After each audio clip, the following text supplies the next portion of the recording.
एक चीज और भी है, उसका शुरू करता हूं। जैसे कभी आप सवाल सॉल्व करते हैं कोई और गलती हो जाती होगी, तो कोशिश कीजिए ये जानने का कि वो जो जो सवाल गलत हुआ है वो गलत होने की वजह क्या है। आपको आती नहीं थी या कंफ्यूजन था? यदि आती नहीं थी तो उसका अलग ट्रीटमेंट होगा, कंफ्यूजन है तो उसका अलग ट्रीटमेंट होगा। यदि आता नहीं है तो पूरा सीखना पड़ेगा, पूरा सीखना पड़ेगा, क्योंकि वो चीज बिल्कुल नहीं है ना। बट यदि कंफ्यूजन हो रहा है, मालूम है लेकिन गलती हो गई, तो मालूम है लेकिन गलती होगी तो कंफ्यूजन है, इसमें चिंता ज्यादा नहीं करनी, इसको थोड़ा सा चेक करना पड़ता है कि गलती कहां से, कॉन्सेप्ट में कहां प्रॉब्लम हो। वो डिस्कशन से शुरू होगा।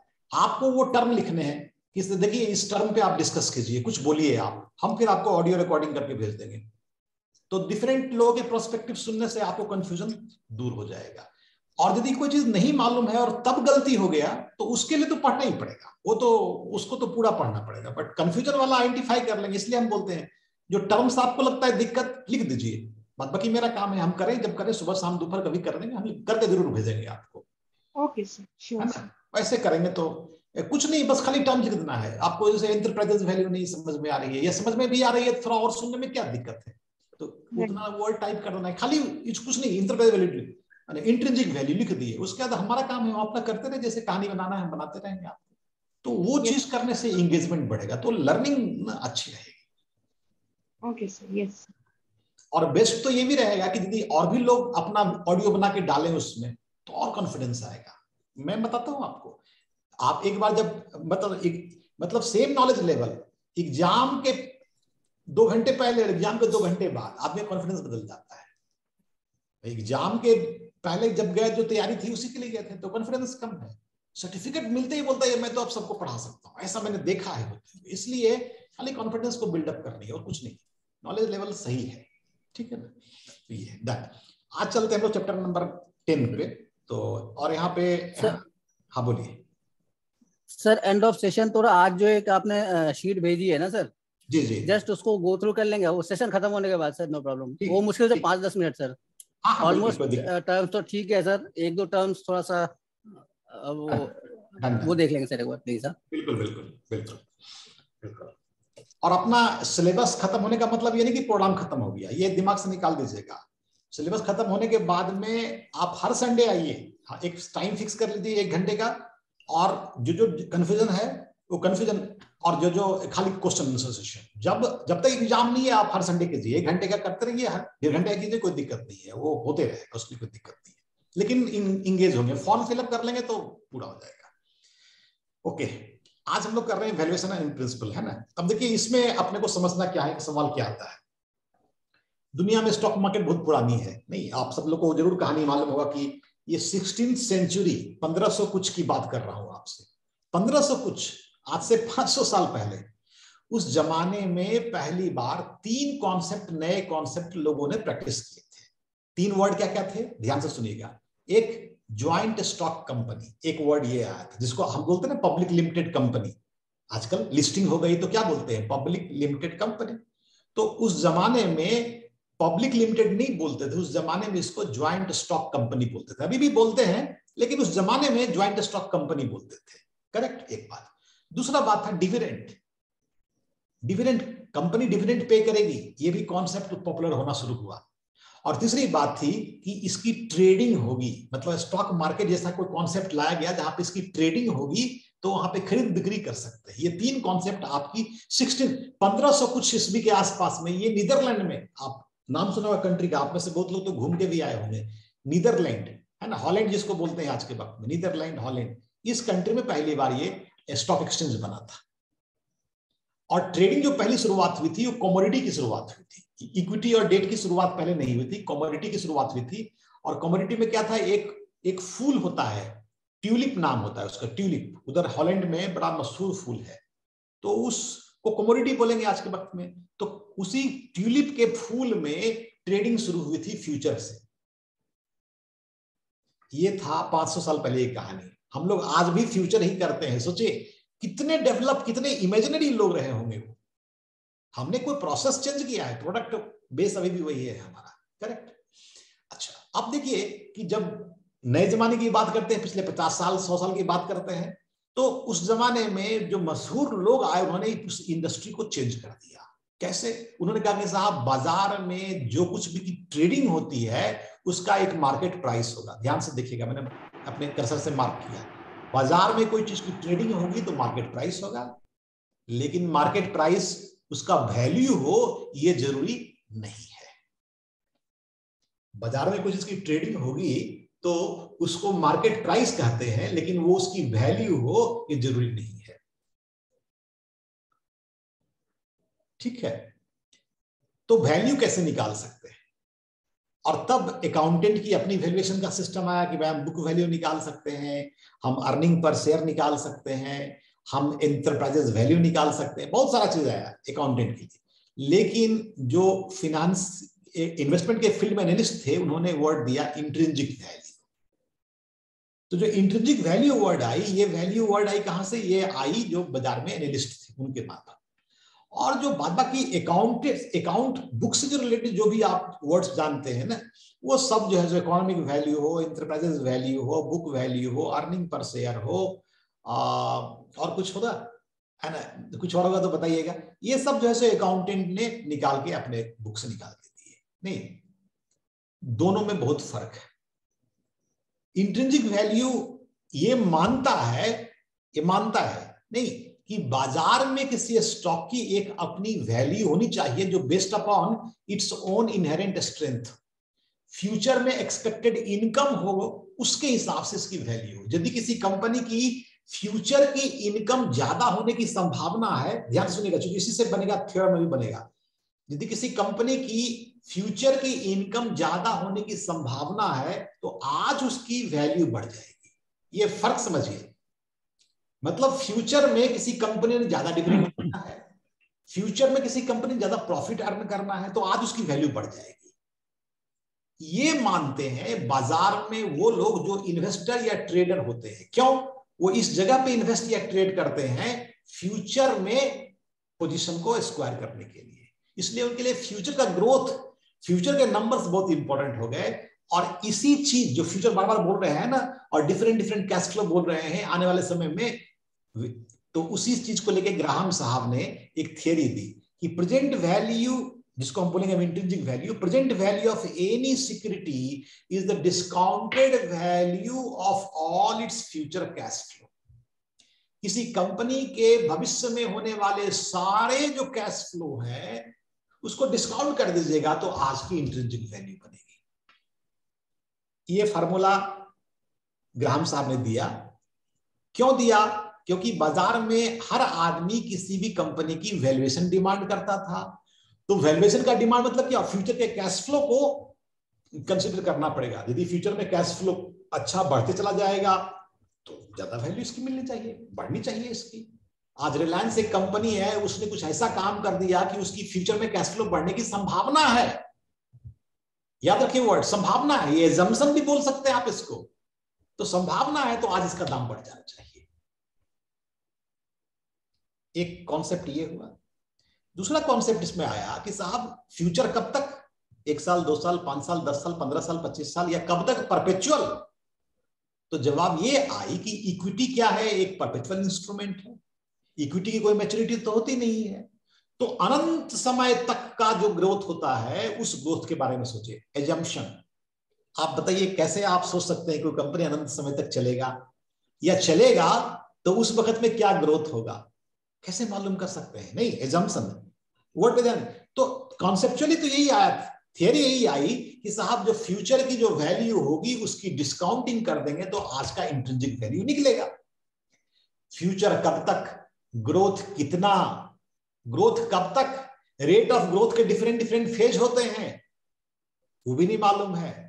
डिविडेंड के भी डिफरेंट फेज होते हैं वो भी नहीं मालूम है। और फिर डिस्काउंटिंग जो करेंगे वो किस नंबर से डिस्काउंटिंग करेंगे। ये पूरे 5 या 6 फैक्टर्स जो हम बोल रहे हैं सब में एजम्पशंस है। तो यहां पे आकर के इंट्रिंसिक वैल्यू 2 भागों में बट गया। एक को बोले एब्सोल्यूट वैल्यूएशन मेथड और एक को बोले रिलेटिव वैल्यूएशन मेथड। जिसको हमने बोला एब्सोल्यूट वैल्यूएशन मेथड, वही थ्योरी जो अभी हम लोग बात कर रहे हैं कि साहब हम डिस्काउंटिंग कर देंगे तो एक नंबर हमको मिल जाएगा। तो आपने कहा डिस्काउंटिंग कर देंगे, तो ना आपको ग्रोथ मालूम है, ना डिस्काउंट नंबर मालूम है, ना डिविडेंड मालूम है, क्या डिस्काउंट करेंगे, कब तक का डिस्काउंट करेंगे, 5 साल, 25 साल, 500 साल? हमने कहा कि एज्यूम करेंगे। तो जो एब्सोल्यूट वैल्यूएशन में इंट्रिंसिक वैल्यू निकल करके आती है, it is based upon the assumption who has taken this assumption. जिसने, एक रिसर्च एनालिस्ट का अपना एजम्पशन होता है, तो अपनी इंट्रिंसिक वैल्यू होती है। थियरी कर रहा हूं, अभी आता हूं तो तुम पकड़ में आ जाएगा, चिंता नहीं करना है। कोई दिक्कत यहां तक कि नहीं को? स्टॉक की इंट्रिंसिक वैल्यू कॉन्सेप्ट, हर स्टॉक एनालिस्ट का अपना एजम्पशंस बाजार में किस चीज का होगा, देखिए दिखाता हूं एक सेकंड। ये सब उसी में है, ठीक है ना?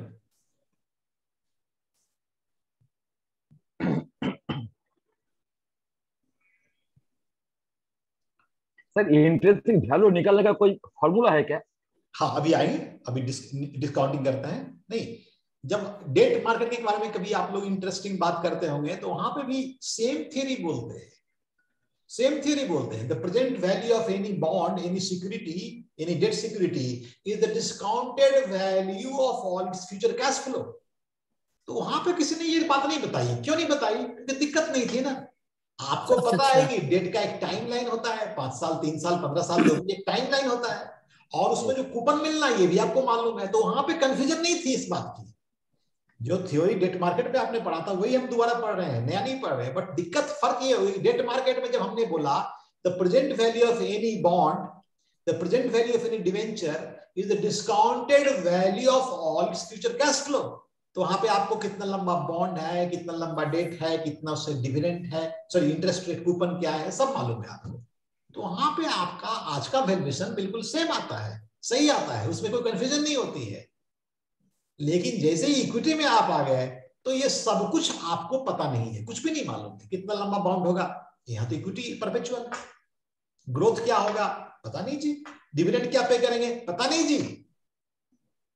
नहीं, तो इसलिए यही थियरी डेट में आपको बिल्कुल परफेक्ट जवाब दिया था, लेकिन यही थियरी इक्विटी में आपको कोई मतलब इम्परफेक्ट जवाब देता है। और ये बोल देते हैं कि साहब जिस एनालिस्ट ने जो एजम्पशन किया है उस हिसाब से उसका रिजल्ट आ गया है। तो क्या एजम्पशन करके कैसे निकालते हैं थियरी में? Conceptually discounted cash flow, DCF बोलते हैं इसको, discounted cash flow approach to valuation is the most appropriate approach of valuation when 3 things are known with certainty। देख ले क्या है, 3 चीज मालूम हो सर्टिनिटी के साथ में, तो बेस्ट है। डेट मार्केट में सब मालूम है। देखिए stream of future cash flow, आपको इंटरेस्ट रेट मालूम है ना, कूपन रेट मालूम है, इधर नहीं मालूम है। Timing of this cash flow, कब मिलेगा वो डिविडेंड, वहां पे इंटरेस्ट कब मिलेगा आपको मालूम है, हाफ ईयरली है, सेमी हाफ ईयरली है, क्वार्टरली है, एनुअल है, क्या है आपको मालूम है। यहां पे डिविडेंड कब अनाउंस करेगा, पता नहीं जी। Expected rate of return by the investor, आपको मालूम है। डेट मार्केट में वो क्या होता है भाई, जब आपने बेंचमार्क 10 ईयर जीसेक मान लिया, तो 10 ईयर बढ़ता है तो आपका डिस्काउंट रेट वो हो जाता है। Expectation of investor, benchmark rate. यहां पे क्या आप उम्मीद करते हैं कि रिलायंस में कितना आपको मिलेगा? अभी संतोष साहब जी बोलेंगे कि भाई हमको तो 15% से खुशी मिलती है। अभी श्रेयसी मैम बोलेंगे कि मैं तो 20% से कम में मानने वाली नहीं हूं। अभी डिस्काउंट रेट सबका अपना अपना हो गया। डेट में प्रॉब्लम नहीं था, डेट में आपको बेंचमार्किंग कर दी गई है इंस्ट्रूमेंट का, तो डिस्काउंट करना बड़ा आसान है। इक्विटी में बेंचमार्किंग किस चीज से करेंगे आप? इसको बोलते हैं एक्सपेक्टेशन ऑफ इन्वेस्टर। इसलिए ये तीनों चीज आपको सर्टेनिटी से नहीं मालूम है, इसलिए थ्योरी के लिए समझ लिए, जान लीजिए क्या है, और इसमें कितनी प्रयोग की चीजें छिपी हुई ये भी मालूम हो जाएगा। The utility side is very very less, very very thin, लेकिन मालूम होनी चाहिए, छोड़ने के पहले मालूम होनी चाहिए। तो 3 बातें हो गई। अब आइए देखते हैं कैसे हम लोग निकालते हैं। Dividend discount model, under the model the expected future dividend, आप बात कीजिएगा, expected future dividend of a company are discounted based on the cost of capital। Cost of capital कैसे निकालते हैं? ये तो हम लोग कवर नहीं करेंगे। यदि बीबीए का पढ़ाई भी कर रहे होते या कॉमर्स का पढ़ाई किए हैं तो वहां पे आपको 4 चीज पढ़ाई जाती है, cost of capital, capital structure, working capital and 3 और एक होता है cost of capital, capital structure, cost of capital, capital structure, working capital, और एक और दिमाग से निकल रहा है, 4 चैप्टर पढ़ाए जाते हैं। तो वहां पे जो कैपिटल स्ट्रक्चर बनाते हैं, कितना इक्विटी कितना डेट, हर कंपनी का अलग इक्विटी डेट इसमें इक्विटी होती है। तो depending upon composition of your capital हम उस कैपिटल का कॉस्ट निकालते हैं।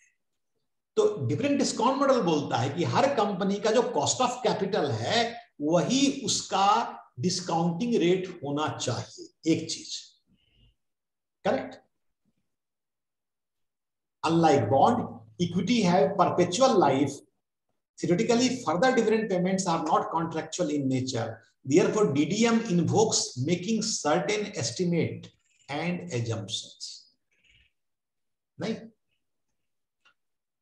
गॉर्डन साहब ने कहा था कि हम मान के चलते हैं कि एक इक्विटी जो है गोइंग कंसर्न है, फर्म एक गोइंग कंसर्न है, डेट वाले तो आते जाते रहते हैं, इक्विटी वाले बरकरार रहेंगे। इसलिए परपेचुअल ग्रोथ मॉडल, अनंत तक के समय का जो कैश फ्लो है उसको लेकर के हम बना रहे हैं आज का इंट्रिंसिक वैल्यू। फाइन, उन्होंने फार्मूला बनाया, सीधे यहां पे आते हैं, क्या लिखा हुआ है, कॉस्ट ऑफ इक्विटी, के जो है कॉस्ट ऑफ इक्विटी, जी जो है expected growth rate at a constant rate. किसका ग्रोथ रेट? उस कंपनी का ग्रोथ रेट, कंपनी का ग्रो होगा ना। और डी जो है, डी है growth in the dividend, dividend grow करेंगे ना हमारे। सर ग्रोथ रेट की बात करते हैं तो ये क्या ग्रोथ इन ईपीएस हो गया, राइट? ऐसा तो कहीं लिख के नहीं दिया है, मतलब मैं जस्ट पूछ रहा हूँ सर अपने नॉलेज के लिए। हाँ नहीं, सही है, एकदम सही है, सही सवाल आपका है। अब देखिए, अब यहाँ से सब एनालिस्ट का अपना अपना ओपिनियन शुरू हो जाता है। ग्रोथ रेट क्या माने? ग्रोथ रेट तो हम मान सकते हैं इंडस्ट्री का भी ग्रोथ रेट, फिर हम बोलेंगे नहीं इंडस्ट्री का नहीं, सेक्टर का ग्रोथ रेट हम लेंगे, फिर बोले नहीं हम कंपनी का ग्रोथ रेट लेंगे। अभी कंपनी ग्रोथ रेट लेंगे तो कंपनी ग्रोथ में क्या क्या ग्रोथ होती है? अर्निंग पर शेयर, बिल्कुल सही, उसका अलग मूवमेंट है। बुक वैल्यू, उसका अलग मूवमेंट है, वो भी तो ग्रोथ, वो भी तो कंपनी का वैल्यूएशन ही है।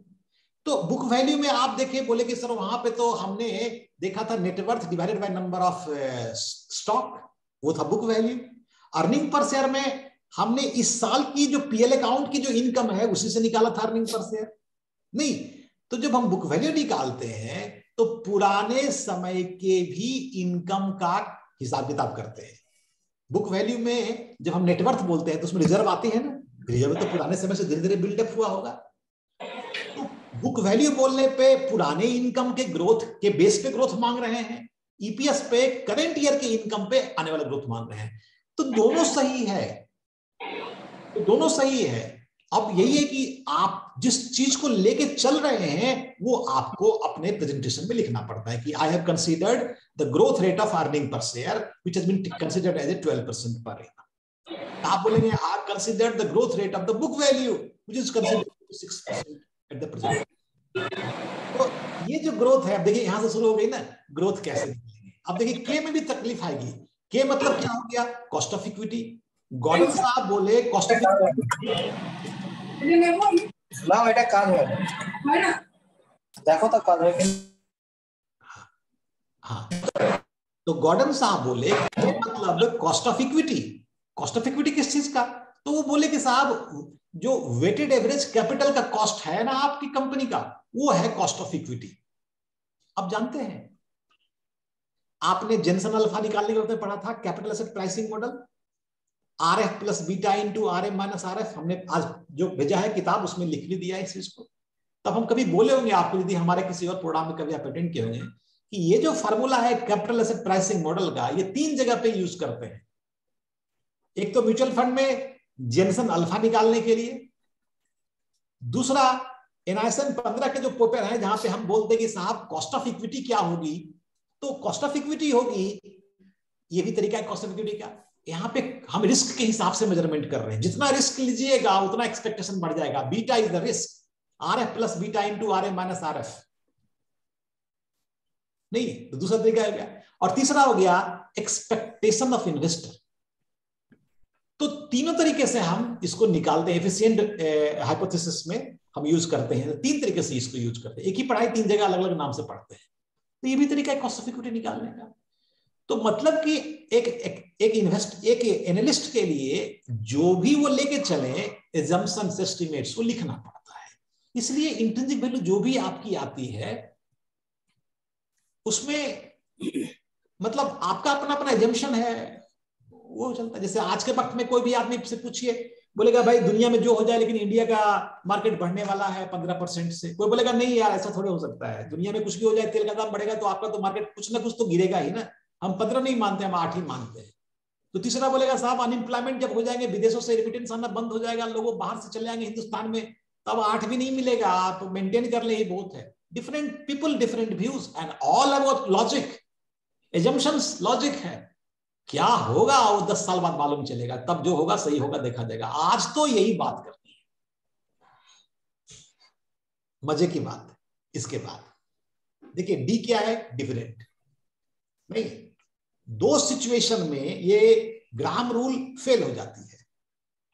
सिचुएशन फर्स्ट, डिविडेंड यदि किसी कंपनी ने नहीं दिया तो ये रूल, तो ये क्या बताता है कितना उसका होना चाहिए था इंट्रिंसिक वैल्यू, बताइए तो। 0 हो जाएगा सर, 0 नहीं, मतलब ग्राहम साहब ने अपने हाइपोथेसिस में लिखा कि for my formula you assume that company has distributed all the PAT in the dividend. सारी आमदनी को डिविडेंड में कन्वर्ट कर दिया, ऐसा मान के चलिए आप, क्योंकि ये आमदनी को कैसे आइडेंटिफाई कर रहे हैं, डिविडेंड से आइडेंटिफाई कर रहे हैं। अब बताइए दुनिया में एक कंपनी का नाम जो सारी आमदनी को डिविडेंड में कन्वर्ट, रिजर्व भी 0 हो जाएगा उसका, मतलब एक्युमुलेशन पोर्शन 0 हो जाएगा। दुनिया में कोई कंपनी नहीं होती है जो कि सारी आमदनी को डिविडेंड में कन्वर्ट कर देती है। तो बेसिक हाइपोथेसिस से खत्म हो गया। दूसरा, कॉस्ट ऑफ इक्विटी के है और एक्सपेक्टेशन ऑफ इन्वेस्टर जो है सो जी है, ग्रोथ है। मान लीजिए हम मानते ग्राहम साहब का ही नियम, ध्यान से सुनिएगा, ग्राहम साहब के नियम मानते हैं और वो बोलते हैं कि भाई आप कॉस्ट ऑफ इक्विटी लेने के लिए कैपिटल स्ट्रक्चर ऑफ कंपनी ले लीजिए। तो हमने निकाला रिलायंस का कैपिटल स्ट्रक्चर करीबन हमको आता है करीबन 5.5% के कॉस्ट पे उनका कैपिटल स्ट्रक्चर किया हुआ है, 5.5% के कॉस्ट पे।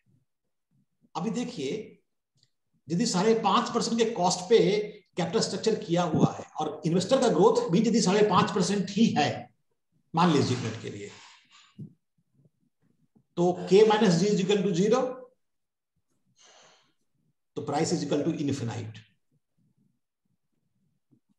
मतलब दो सिनेरियो में, सिनेरियो नंबर 1 डिविडेंड 100% डिस्ट्रीब्यूट नहीं हो या डिविडेंड ग्रोथ नहीं हो, 0 हो डिविडेंड ग्रोथ, तो ये वैल्यू नहीं दे पाता है। और दूसरा, यदि कॉस्ट ऑफ इक्विटी और एक्सपेक्टेशन ऑफ इन्वेस्टर्स दोनों बराबर हो गया तो वैल्यू इनफाइनाइट दे देता है। तो एक्सट्रीम एंड पे भी ये फेल हो गई फार्मूला। तो पूछिए क्यों पढ़ते हैं, अब इतिहास पढ़नी पड़ती है ना। तो शुरुआत ऐसे ही हुआ था, अब इसके बाद इसमें इंप्रूवमेंट हुआ। पहला इंप्रूवमेंट कैसे किए, लोग बोले सर क्या बात करते हैं आप, डिविडेंड कोई कंपनी डिविडेंड पूरा नहीं देती है। तो बोला ओ अच्छा ऐसा है क्या, हम कहा ऐसा है। क्या तो फिर एक काम करो, जितना डिविडेंड देती है और बाद बाकी हम कहे कि साहब उसको रख लेते रिजर्व में। तो दो नियम आए, free cash flow to equity and एक आएगा free cash flow to firm. ये दो इसमें इंप्रोवाइज किए गए। पहला हुआ, अच्छा हमने थोड़ा सा काट लिया। देखिए यहां से सवाल एक भी नहीं आता है। हम जो आज इतना हम लोग मेहनत कर रहे हैं ना, एक सवाल कहीं आ गया तो आ गया था, बस सवाल नहीं आते यहां से, क्योंकि इसका सवाल शुरू जहां से होता है वहां से आपको सिलेबस में है नहीं। सवाल शुरू कहां से होता है पूछिएगा। सवाल शुरू होता है, 3 सिनेरियो बनते हैं एक कंपनी का, कंपनी लगातार ग्रो कर रही है एक ही रेट से। दूसरा बनता है कंपनी थोड़ा ग्रो किया तेजी से, फिर स्लो डाउन हो गया, ऐसे करके डिफरेंट फेज में ग्रोथ बनते हैं। तीसरा अननोन ट्रेजेक्टरी ऑफ ग्रोथ। तो जो सवाल होते हैं इस तरह के ग्राहम रूल पे, ग्राहम लॉ पे बने हुए, जो कि एमबीए या बीबीए में पढ़ाए जाते हैं, वो इस सिनेरियो बेसिस के हिसाब से देते हैं। हम लोगों को यहां पे केवल जानना है इसको कॉन्सेप्चुअली क्या है, लिमिटेशन क्या है, बस। कॉन्सेप्ट क्लियर है? क्योंकि एब्सोल्यूट वैल्यूएशन मेथड जो भी हम लोग बात कर रहे हैं, इंडस्ट्रीज को अप्रूव नहीं करती है। नहीं तो अभी आप गूगल करके बता दिए थे सर ब्रिटानिया का इतना रुपया इंट्रिंसिक वैल्यू है, अभी मार्केट प्राइस इतना है, खरीद लीजिएगा इस समय पे। नहीं बता दिए होते, कहां से है? देखिए गूगल करके देख लीजिए, इंट्रिंसिक वैल्यू लिखा ही नहीं होगा। लिखा भी किसी का होगा तो लिखा हुआ होगा है ना, बाय आनंद राठी, बाय शेर खान। अब आनंद राठी ने क्या एस्टिमेशन किया था, आप उनसे पूछिए, समझिए कैसे निकाल करके आए। नहीं, इसलिए देखते हैं ना, टारगेट प्राइस अलग होता है, फेयर प्राइस सबका अपना अपना हो जाता है। जिसको जो मर्जी, मर्जी नहीं मतलब जिसका जो एजम्पशन है उस हिसाब से आता है। करेक्ट। तो इसमें दो इंप्रोविजन, एक हुआ free cash flow to equity, दूसरा हुआ free cash flow to firm. अब ये दोनों क्या है आप पूछेंगे। देखिए आपने कहा कि सर डिविडेंड जो है ना, जो पीएम जो प्रॉफिट आफ्टर टैक्स होता है, पैट जो होता है, पैट तो पूरा डिविडेंड में कन्वर्ट नहीं होता है। 20% पे आउट रेशियो है, 30% पे आउट रेशियो है, 40% पे आउट रेशियो है। तो बाद बाकी फिर क्या है? तो बाद बाकी सब रिजर्व में चला जाता है। तब हम लोग बात ये करते हैं कि यदि हम ग्राहम रूल को चेंज थोड़ा सा कर दें और डिविडेंड को हटा करके ये बोल दें कि इक्विटी होल्डर को कितना फ्लो है कैश का, तब डिविडेंड भी आ गया और रिजर्व भी आ गया। तब तो ये सही हुआ ना? ये पकड़ में आई कि नहीं आई, इसको बताइए। Yes sir. मतलब चूंकि डिविडेंड तो पूरा देता नहीं है, एक पोर्शन डिविडेंड का है और एक पोर्शन हमारा रिजर्व में चला आता है। तो इन्होंने टर्म दिया कि सर ऐसे बोले ना कि free cash flow to equity. तो free cash flow to equity की जब बात करेंगे तो डिविडेंड भी आ जाएगा और संग संग जो रिजर्व में जा रहा है वो भी आ गया। तो इक्विटी पैट के वक्त में, पेमेंट रेशियो के बाद में, पे आउट रेशियो के बाद में जो रिटेंशन रेशियो होती है वो कहां जाती है? रिजर्व में जाती है। तो free cash flow of equity model जो इंप्रोवाइज किया गया वो कंसिडर किया इस बात को कि डिविडेंड भी और cash flow to the company. Correct. तब कुछ लोगों ने कहा कि साहब मतलब ऑब्जेक्शन आए, रिसर्च के बाद में क्या होता है, उस पर ऑब्जेक्शंस आते हैं, लोगों के कमेंट्स आते हैं। कमेंट्स आया कि साहब यदि कंपनी की प्रॉफिट ही नहीं हो रही हो तो क्या करेंगे आप? पैट निगेटिव हो तो क्या करेंगे? बिजनेस कंपनी का तो कोई वैल्यू निकालनी ही निकालनी है, लेकिन कंपनी की प्रॉफिट नहीं हो रही है। पूरा का पूरा बनावट जो हमने किया हुआ है वो बनावट किया हुआ है कि कंपनी की प्रॉफिट है, तब अभी कंपनी की प्रॉफिट नहीं होती तो वैल्यू का जीरो कर देंगे। ग्राहम रूल तो बोलता है डिविडेंड नहीं देगा तो वैल्यू जीरो कर देंगे उसको, लेकिन जीरो तो होती नहीं है। तब आया नहीं नहीं नहीं भाई, कंपनी में इक्विटी होल्डर को प्रॉफिट नहीं हो रही है, को फायदे नहीं हो रहे हैं, बट कंपनी को तो फायदा होता है ना। कहां पे होता है? तो ईबिटा लेवल पर जो आपको फायदे होते हैं वो कंपनी का फायदा है, क्योंकि वहां के बाद इंटरेस्ट होल्डर को इंटरेस्ट मिलेगा, सरकार को टैक्स मिलेगा और आपको डिविडेंड मिलेगा और कंपनी को फिर रिजर्व में जाएगा। ये जो चार चीज होती है ये ईबिटा के बाद होती है शुरू। तो ईबिटा का जो लेवल आपका है, एक सेकेंड, क्लास में कुछ अर्जेंट क्या? हम कुछ अर्जेंट क्लास में हो? ठीक ठीक। तो हाँ, तो करेक्ट। तो ईबिटा के बाद में चार्जेस आपकी होती है। Correct. Interest payment, tax payment, dividend payment, retention, जो भी ये सब चीज ईबिटा की बात होती है। तो हम ये मान के चल सकते हैं ना कि ईबिटा जो है सो फर्म की इनकम है। बिल्कुल सर। हाँ, तो ये दो लेवल लिया गया, लेकिन अभी भी देखिए ध्यान से, कंपनी ईबिटा पॉजिटिव है तभी कुछ कर पाएंगे आप, कहीं ईबिटा निगेटिव हो गया तो फिर फेल हो गया ये। नहीं तो फिर फेल तो नहीं होने, थ्योरी जो लिखते हैं उनको फेल नहीं होने। तूने कहा कि नहीं wait wait wait wait wait, है ना। तो इन्होंने FCFE और FCFF मॉडल को इस तरीके से एक्सप्लेन किया। FCFE का मतलब हुआ कि इक्विटी होल्डर को जो मिलते हैं operating cash flow minus capital expenditure minus interest payment और प्लस माइनस कोई फिनेंशियल कॉस्ट यदि होगा, है ना, ये फाइनेंशियल कॉस्टिंग हुआ या तो बोरोइंग के पेमेंट की, ये जो पैसा हुआ ये free cash flow to equity हुआ। ये क्या बोलता है? ये बोलता है कि साहब कंपनी की ऑपरेटिंग, कंपनी चल तो रही है, 150 रुपए कमा तो रहे हो ना, तो उससे निकालो। डिविडेंड वाला पोर्शन पे जाओगे, कहीं डिविडेंड प्रॉफिट नहीं दे रहा हो तो दिक्कत हो सकती है। तो FCFE, free cash flow to equity के लिए ये फॉर्मूला दिया है। जो ऑपरेटिंग कैश फ्लो है उसमें जो कैपिटल एक्सपेंडिचर करनी है आपको वो माइनस कर दीजिए, इंटरेस्ट पेमेंट यदि कुछ करना है वो माइनस कर दीजिए, और जो भी आपको बोरोइंग या रीपेमेंट कुछ करनी हो वो, यही कैश फ्लो इक्विटी होल्डर के पास जाती है। थोड़ा इंप्रोवाइज कर दिया। और वैसे ही free cash flow to firm के लिए भी इन्होंने इंप्रोवाइज कर दिया, और उन्होंने कहा कि साहब operating cash flow minus capital expenditure minus tax benefit on interest payment. जो इंटरेस्ट पेमेंट करते हैं तो टैक्स कम पे करना पड़ता है ना, वो बोले माइनस कर दो। ये जो हो गया, ये हो गया आपका free cash flow to firm. नहीं तो ये दो फार्मूला, इसको खाली ध्यान, हमने इसका दोनों का एक मॉडल बना करके आपको पेस्ट कर दिया हूं। ये दोनों और एक ये फार्मूला याद रखिएगा। अब इस फार्मूले को आपको समझना इस तरीके से है कि साहब इसकी यूसेस क्या थी, इसमें एस्टिमेशंस क्या थे, इसमें के क्या है, इसमें जी क्या है, इसमें डी क्या है। डी है ग्रोथ रेट ऑफ डिविडेंड, के जो है कॉस्ट ऑफ इक्विटी, जी जो है वो है एक्सपेक्टेड एक्सपेक्टेशन ऑफ इन्वेस्टर, नहीं ग्रोथ ऑफ एक्सपेक्टेशन। तो इस तरीके से मैक्सिमम यदि सवाल आपको आएगा तो एक जो सवाल सिंपल बिठाने वाला आएगा कि ग्रोथ रेट है मान लीजिए डिविडेंड का 12%, कॉस्ट ऑफ इक्विटी है 15% और एक्सपेक्टेशन इन्वेस्टर का 12%, तो क्या उसकी प्राइस होगी? तो होगा 0.12 डिवाइडेड बाय 0.15 माइनस 0.1 निकल जाएगा वैल्यू। ये पकड़ में कि नहीं पाई एब्सोल्यूट वैल्यूएशन? Yes sir. अब देखिए कभी आप किसी से बात करेंगे तो बोलेगा अच्छा आप NISM 15 करके आए हैं, हमको बताइए एब्सोल्यूट वैल्यूएशन मॉडल। तो आपको वहां पे इतना ही बताना है, ध्यान रखिएगा। आप बताइएगा देखो हम लोग इकोनॉमिक, हम लोग फिनेंस इन्वेस्टमेंट मार्केट में रिसर्च करते हैं, हमारे रिसर्च मार्केट में इंट्रिंसिक वैल्यू के बारे में जिक्र होती है, लेकिन इंट्रिंसिक वैल्यू निकालने के दो तरीके बाजार में होते हैं, एक एब्सोल्यूट वैल्यूएशन मेथड, एक है रिलेटिव। रिलेटिव भी बात करेंगे किया नहीं। एब्सोल्यूट वैल्यूएशन मेथड ये मानता है कि साहब हम किसी कंपनी की आज की फेयर वैल्यू, ये वर्ड सही नहीं है, किसी कंपनी की इंट्रिंसिक वैल्यू हम निकाल सकते हैं, ये मानता है। करेक्ट।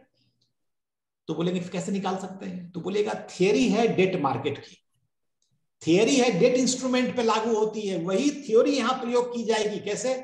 डेट मार्केट में पढ़ा था साहब, present value of any bond any security is the discounted value of all its future cash flow.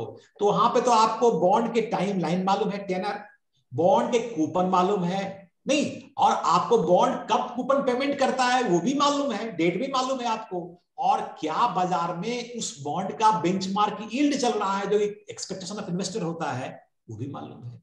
तो डेट मार्केट के केस में बिल्कुल एक्यूरेट इंट्रिंसिक वैल्यू आप निकाल देते हैं, लेकिन इक्विटी मार्केट में जब आते हैं तो बताते हैं साहब ये सब में से कुछ भी नहीं मालूम है, सब में हमें अंदाज लेना पड़ता है। तो वही थ्योरम ग्राहम साहब की जो हमें यहाँ पे यूज करते हैं, बिकॉज डिविडेंड नहीं मालूम है, इंस्ट्रूमेंट परपेचुअल होता है, ग्रोथ रेट नहीं मालूम है, एक्सपेक्टेशन इन्वेस्टर नहीं मालूम होता है हमें, इसलिए डिविडेंड कितना पे कर रही है भी नहीं मालूम होती है, तो इसलिए ये यहाँ पे आपको एस्टिमेट लेनी पड़ती है। एस्टिमेट जैसा लेंगे, जितना एक्यूरेट लेंगे उतना बढ़िया इंट्रिंसिक वैल्यू आपका निकलेगा। फिर भी ऑन एक्सटीरियर पोजीशन, इसको बोलते हैं आउटलायर इफेक्ट बोलते हैं हम लोग, स्टैटिस्टिक्स की भाषा में इसको बोलते हैं आउटलायर इफेक्ट। दरकार नहीं है आप लोग एग्जाम के लिए, बस सुन लीजिए, आउटलायर इफेक्ट बोलते हैं। तो एक्सटीरियर पोजीशन पे dividend equal to 0 and second position की जितना कॉस्ट ऑफ इक्विटी हो उतना ही एक्सपेक्टेशन इन्वेस्टर हो। दोनों चीज बड़ा ऐसा सिचुएशन यदि होता हो तो एक में आपका इंट्रिंसिक वैल्यू 0 होता है, एक में होता है इनफाइनाइट। तो एक्सटीरियर पोजीशन पे तो ऐसे भी ये फेल हो जाती है।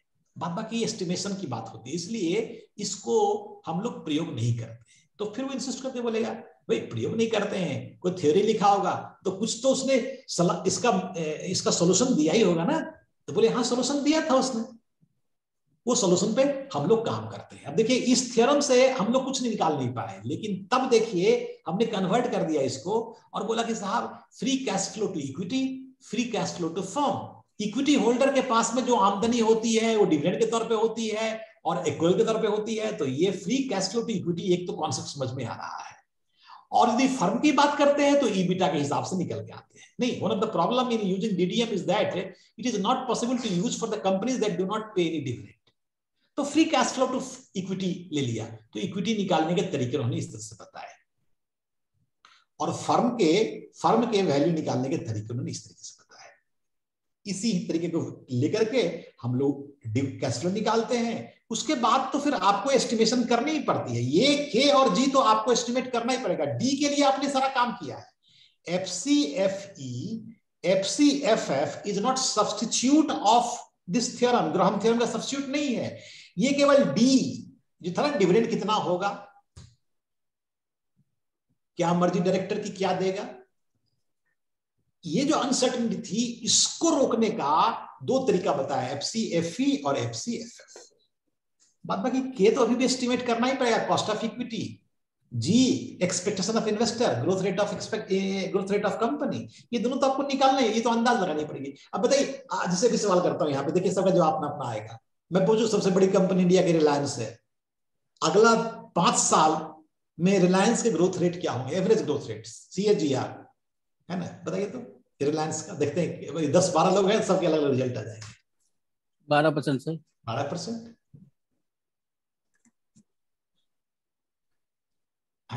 हम बोल देते 11.25। दोनों सही है। अभी तो 5 साल बाद जब मिलेंगे तब मालूम चलेगा कि आपने 12 सही बताया कि हमने 12.25 सही। बिकॉज फॉरकास्टिंग जब हम करते हैं तो एस्टिमेशन लेते हैं, ये प्रॉब्लम आ गई, इसलिए एब्सोल्यूट वैल्यूएशन मैकेनिज्म यहीं पे ड्रॉप हो जाता है बाजार में। तो होता क्या है, बाजार में वैल्यूएशन तो निकाल नहीं है, तो बाजार में हम लोग चले आते हैं रिलेटिव वैल्यूएशन मॉडल पे, और यहाँ पे आकर के हम लोग बहुत तरीके से निकालते हैं। देखिए, ये एक हमने जो बताई थे ना, RF plus beta into RM minus RF, नहीं, कैपिटल एसेट प्राइसिंग मॉडल। मैं आपको करके भी दिखाता हूँ थोड़ा सा, यदि आपको इंटरेस्ट कहीं हो तो 2 मिनट समय लेता हूँ, एक्स्ट्रा एक चीज दिखाता हूँ करके, यदि आपको ये थ्योरम कहाँ से आया नहीं तो ये मालूम हो, एक बार सुन लेंगे तो याद हो जाएगा। हाँ, 100% श्योर, मैंने बहुत जगहों पे किया है इस चीज को, और लोग बोले कि ना हाँ याद रहता है। उसके बाद 1 मिनट में आपको पिंटरेस्ट में एक चीज करके दिखाता हूँ कि CAPM का ये थ्योरी क्या बोलता है। आपको दिखाई पड़ रही है, मैंने पिंटरेस्ट खोला है। Yes sir. ये CAPM थ्योरी देखिए, एकदम फोटो बना के दिखाएंगे एकदम याद हो जाएगा, एकदम नहीं भूलेंगे। थोड़ा मोटा कर दो फोटो को, लाल कर दो इसको। देखिए, कोई भी आदमी इन्वेस्टमेंट करता है ना तो रिटर्न मांगता है, क्योंकि वो रिस्क लेता है, नहीं, वो आदमी रिस्क लेता है और रिटर्न मांगता है। जितना ज्यादा रिस्क लेता है उतना ज्यादा रिटर्न मांगता है, करेक्ट। यदि वो रिस्क नहीं लेता है, 0 रिस्क लेता है, तब भी थोड़ा रिटर्न मांगता है, नहीं, रिस्क फ्री रिटर्न। आप बोलेंगे वो कौन रिस्क बार बार आप बोल रहे हैं, अभी बताता हूं कौन सा रिस्क बोल रहा हूं। नहीं, मैं यहाँ लिखता हूं, रिस्क लिखता हूं यहाँ पे। तो यदि कोई आदमी 0 रिस्क की बात करता है, 0 रिस्क, तो आप बोलेगा सर 0 रिस्क तो हमको समझ में आ गया। 0 रिस्क का मतलब हो गया free from credit risk, downgrade risk and default risk. ये 0 रिस्क क्या होता है? Free from credit risk, downgrade risk, default risk. बोलेगा ओ अच्छा, आप बोल रहे हैं GSEC, टी बिल्स, है ना, और आप बोल रहे हैं एक और क्या है, स्टेट डेवलपमेंटल लोन, SDL। ये 3 जो होता है इंस्ट्रूमेंट, ये तीनों क्या है, सॉवरेन बॉन्ड है, SOV। नहीं पढ़ेंगे, फैक्ट शीट में लिखा होगा सॉवरेन, इस तीनों के यस सर। तो ये 0 रिस्क। अब मान लीजिए कि इसको 0, इसका मतलब क्या हुआ? इसका मतलब ये हुआ कि हर बॉन्ड में कुछ ना कुछ रिस्क होती है। वो 0 रिस्क वाला बॉन्ड होगा, उसमें भी होगा कौन सा रिस्क? अरे भाई, इंटरेस्ट रेट रिस्क होगा, है ना, फिनांस रिस्क होगा, मार्केट रिस्क होगा, बहुत सारे रिस्क हो सकते हैं, बेसिस रिस्क होगा, कॉलेबल पुटेबल रिस्क होगा, तो बहुत सारे रिस्क हो सकते हैं। डेट मार्केट पढ़ने में बड़ा आनंद आपको आएगा। तो रिस्क होंगे, लेकिन यदि ये 3 नहीं होगा तो 0 बोल सकते हैं। ऐसा मान लिया है पूरी दुनिया ने। तो 0 रिस्क होगा तो भी रिटर्न उम्मीद करेंगे। 10 ईयर GSEC बोलता है कि साहब हम आप आइए मेरे पास में, पता नहीं 6.9 है कितना है, याद नहीं आ रहा है, चेक नहीं किया, लेके चलते हैं 6.9% मान लीजिए। नहीं 6.9 में दिक्कत होगा, नहीं 7% करते हैं, हमें को दिक्कत होगा, अपना काम आसान रखना चाहिए, है ना। 7% मान लीजिए अभी, मतलब ये बताता क्या है कि कोई आदमी बोलता है कि साहब हम इन्वेस्टमेंट करेंगे जीसेक में, 0 रिस्क है, तो भी तुमको 7% मिल गया, आप क्या दे रहे हैं? तो हमने कहा अरे भाई क्या बात करते हो, आपको रिस्क फ्री रिटर्न 7% मिल रहा है ना, ये देखिए ध्यान से, म्यूचुअल फंड में रिवाइज हो जाएगा, आप मेरे पास आओ ना, हम इक्विटी में लगा के देते हैं पैसा आपको। इक्विटी में? कहा हाँ इक्विटी में। कहा किसमें? हमने कहा जी मिड कैप फंड है। कितना देगा mid cap fund index? Mid cap fund index 12% देता है। तो बोला कि अच्छा 12%, तो 12% माइनस 7%, मतलब ये 7% हो गया, 7% हो गया रिस्क फ्री रिटर्न, और प्लस हमको 5% और दे दीजिएगा, तब ना हम आएंगे आपके पास में। इतना तो चाहिए आपके पास में। ये क्या हुआ? रिटर्न ऑफ मार्केट, RM, और ये क्या हो गया? RF। आप भी तो 12, आप इक्विटी में क्यों लगवाते किसी को? इसलिए कि भाई मिड कैप में 12% आ रहा है इंडेक्स का, हम 12% तो देंगे ही देंगे आपको, देंगे ही देंगे। तो बोले हिसाब बनाया फार्मूला पे कि रिस्क रिटर्न 7% तो उसको लेना ही लेना था, वो तो बिना आपके आए हुए भी मिल रहा था उसको घर पे चल करके। तो आपने 5% और इसलिए एक्स्ट्रा दिया क्योंकि उसको आपने ये जीसेक टी-बिल से निकाल करके इक्विटी में डाल दिया। फिर आप बोलते हैं हेलो, आपको जो मैं पोर्टफोलियो बना के दे रहा हूं मिड कैप फंड का, उसमें एक वर्ड है बीटा। कितना रिस्क हम ले रहे हैं पोर्टफोलियो बनाने में। ज्यादा लेंगे तो ज्यादा रिटर्न देंगे, कम लेंगे तो कम रिटर्न देंगे। और बीटा इक्वल टू 1 होगा तो क्या होगा? Index fund. इंडेक्स फंड होगा। अब देखिए कितना सुंदर हिसाब बन गया। इंडेक्स फंड में आप बोलते हैं ना, इंडेक्स फंड होगा तो जो इंडेक्स का रिटर्न होगा वही स्कीम का रिटर्न होगा। अभी देखिए इस फार्मूले के हिसाब से भी वही आ रहा है। यदि मान लीजिए इंडेक्स फंड 12% दे रहा है, बीटा इज इक्वल टू 1 होता है, तो 12 माइनस 7 5, 7 प्लस 5 12, 12 का 12 ही होता है नहीं। तो ये फार्मूला बनकर के आ गया। अब जेनसन साहब ने इसी फार्मूला को यूज किया ये बोलते हुए कि साहब यदि आपका बीटा 1.2 है, मान लीजिए एक मिनट के लिए, तो 5 गुना 1.2 6%, 6 प्लस 7 13%। तो इन्वेस्टर 13% तो चाहता है क्योंकि आपने बीटा 1.2 रखा है, और आप 13 से ऊपर देंगे तब आप बोलिए अल्फा, जिसका नाम दिया गया जेनसन अल्फा। और अल्फा सिंपल क्या था भाई? बेंचमार्क 12%, आपने दिया 14%, तो 2% अल्फा। लेकिन जेनसन अल्फा कितना हुआ? 1% हुआ, क्योंकि बीटा 1.2 था इस पोर्टफोलियो का। ये पकड़ में है कि नहीं ऐसे बताइए? ये अपने क्लास में है, सिलेबस में है, चैप्टर नंबर 11 में ये है, तो हम अभी यहाँ पे घुसेड़ दिए इसको, है ना। इसलिए ये पकड़ में आई ना सब लोग को, है ना। अल्फा क्या हुआ, जेनसन अल्फा क्या हुआ, इंडेक्स का रिटर्न क्या होता है, जीरो रिस्क कॉन्सेप्ट क्या होता है। अभी इसको फिट करेंगे। हाँ फिर से एक बार, हाँ ठीक है, शुरू से बताएं फिर से एक बार।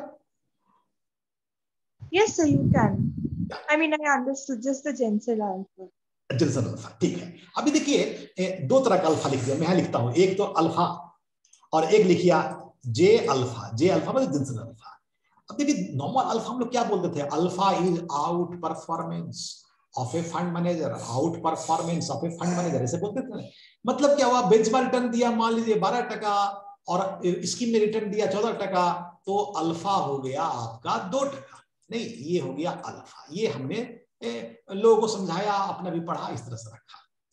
लेकिन जैसे ही हम इस थ्योरम का प्रयोग करते हैं तो ये बोलता है साहब इन्वेस्टर का एक्सपेक्टेशन के बारे में बोलिए, ये बेंचमार्क रिटर्न के बारे में मत बोलिए।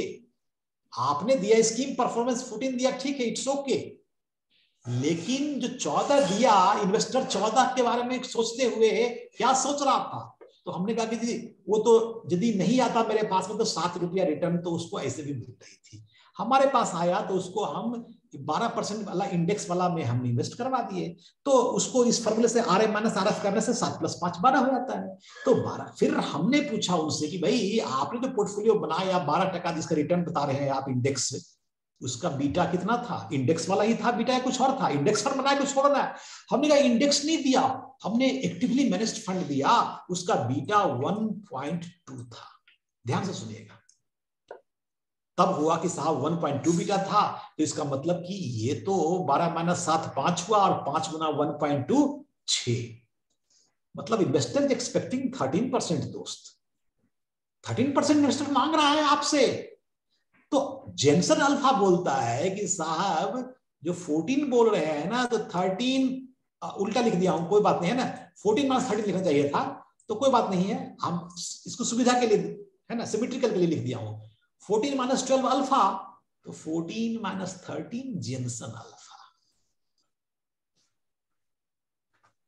एक ही परसेंट जेनसन अल्फा नहीं, ये था जेनसन अल्फा। इसमें सवाल आएगा, आपको याद रखिएगा।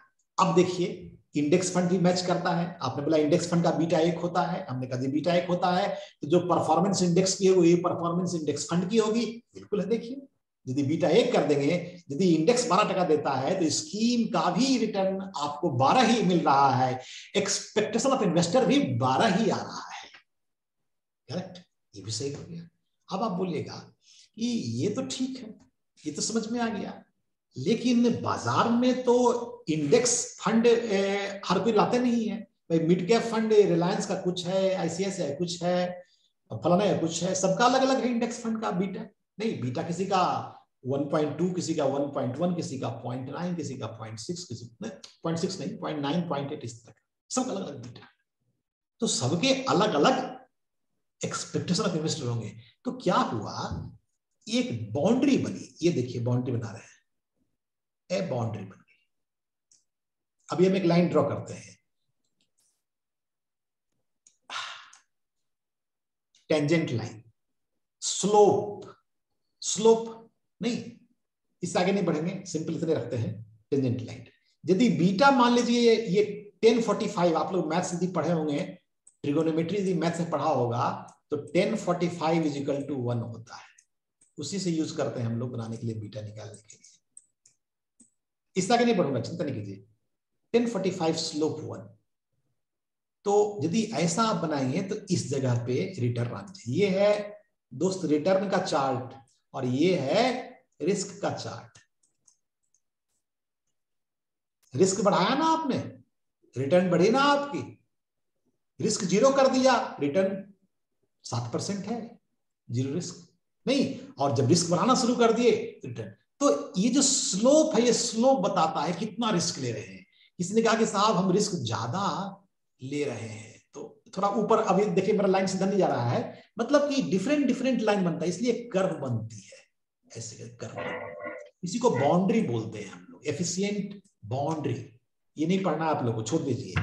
इसी को थ्योरम के तौर पे इसका नाम दिया गया कैपिटल एसेट प्राइसिंग मॉडल। ये बोलता है साहब किसी भी कंपनी में जो कैपिटल होता है, कैपिटल एसेट जो होता है, नहीं, उसकी प्राइस का एक मॉडल तैयार किया हूं कि आपने जैसा कॉस्टिंग, जितना रिस्क लेंगे उस हिसाब से हमारा एक्सपेक्टेशन, वही इसकी प्राइस होगी, वही एक्सपेक्टेशन ऑफ इन्वेस्टर होगा।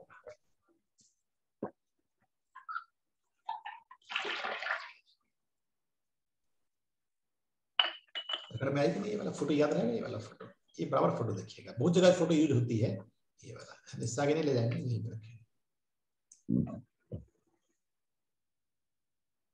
ये है सीएपी, तो लौट के आता है बुक पे, तो करेक्ट, इस पे सवाल आपको आएगा, है ना, बीटा दे देगा, आरएम दे देगा, आरएफ दे देगा, बना दीजिएगा फटाक से, हम प्रैक्टिस करवा देंगे, चिंता मत कीजिएगा। हम बताए थे कुछ लोग बाद में ज्वाइन किए, 3 तरह का सवाल आता है बाजार में, मतलब NSM 15 में। अभी तो हम मिक्स सवाल करवा रहे हैं प्रैक्टिस। अब जब एग्जाम का डेट आप लोग आ जाता ले लेते हैं, एग्जाम ले लेते, चिंता मत कीजिए। अभी यदि 15 दिन 20 दिन का समय लेके चल रहे हैं एग्जाम की तैयारी के लिए, और जो हम बोल रहे हैं उसकी तैयारी, डेली 15 मिनट पढ़ेंगे, कम से कम आधा घंटा पढ़ेंगे, कम से कम 90 नंबर आ जाता है। हाँ ऐसे, इसलिए तो उस वक्त में ये सब सवाल आपसे हम करवा देंगे, ठीक है ना।